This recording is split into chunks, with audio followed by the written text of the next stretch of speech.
Hi, nice to see you again and welcome back to another video. In this video, I will talk you about 4 key factors you need to know to get the best picture. And at the end of the video, I will tell you some of my biggest secrets to get awesome pictures.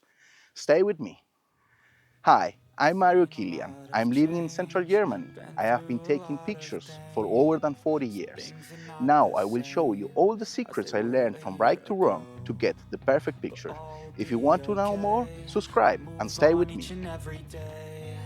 The past is where it stays. Way back a year ago, I've changed for the better. The first key factor to success in photography is knowing your camera gear.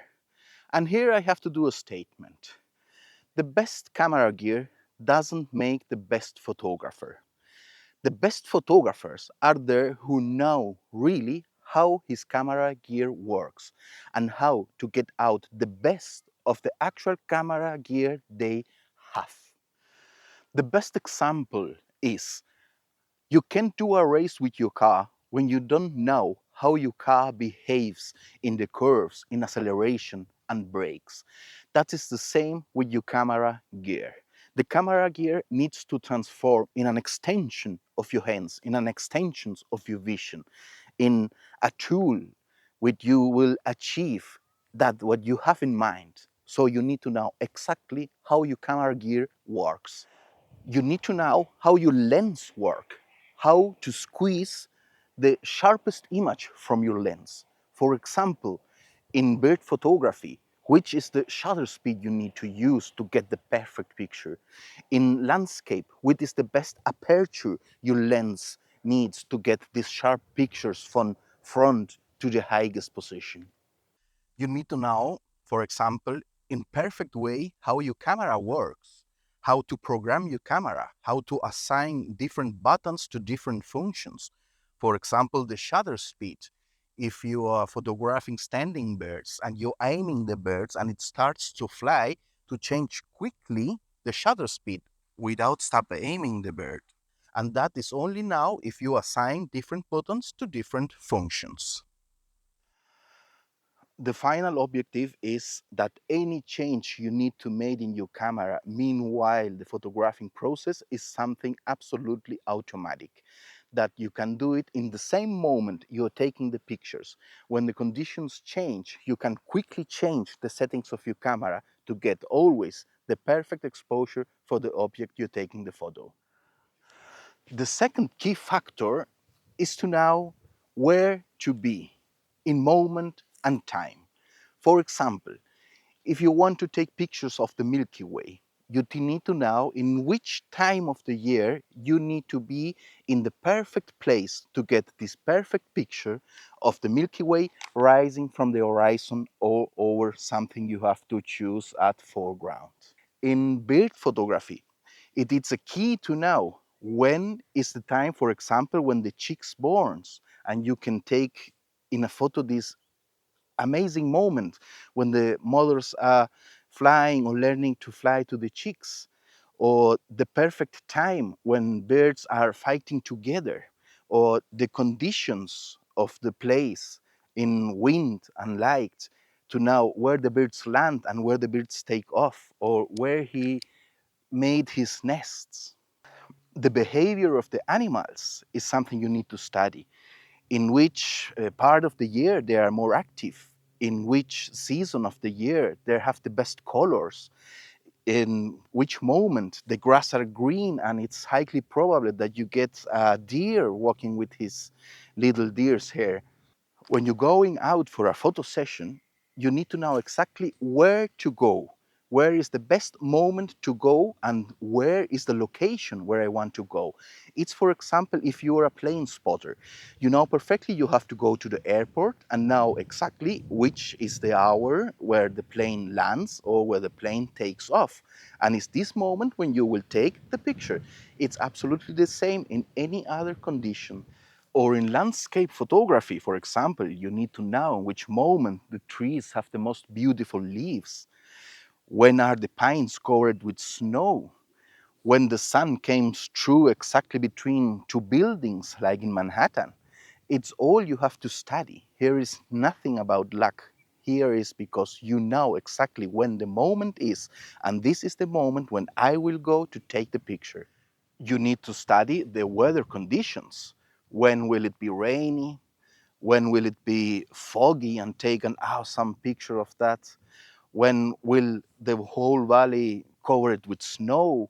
When will it be windy? All these conditions you need to know before you go to take the pictures. That will make you a winner. The third key factor is to understanding light. Okay, photography is all about light, and the best exposure is get when you have the perfect balance between aperture, shutter speed, and ISO. Aperture is the quantity of light enters to your sensor. Shutter speed is the time the light enters to your sensor. And ASA or ISO is the speed of the film or the sensibility of the sensor. And in this case, the best equation in these three factors gives you the best exposure, and that's supposed to be the best photo. In short words, you need to be an expert in light.